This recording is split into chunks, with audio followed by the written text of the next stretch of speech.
sa panultihon sa mga tigulang. Adunay pulong nga dili malimtan sa panultihon kun ang tawo. Diretso lang og lakaw sa dalan, tulid ang agi, walay liko. Dili mo tipas, walay pagduha-duha. Bisan unsa kalisod sa dalan, kung limpyo ang tuyog huna-huna. Ang kalag malinaw ra gihapon, bisan pagunos ang masugatan.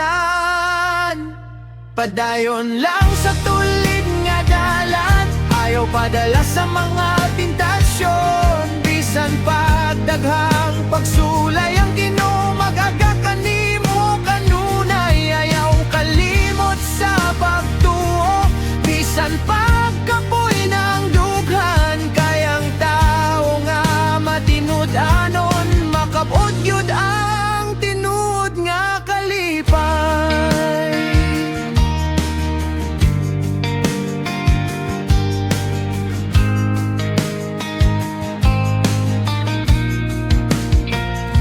Daghan man ang dalan nga sayon, pero puno sa limbong ug bakak. Mas maayo ang hinay nga lakang, basta ang konsensya walay bahid. Kung na kay prinsipyo sa kinabuhi, ayaw gyud na ilisan og sayop. Kayang dungog nga lisod tukuron sa usa ka sayop. Mahimong abo o kung kapuyon, hunong kadiyot, tanawang langit ug pangamuyo.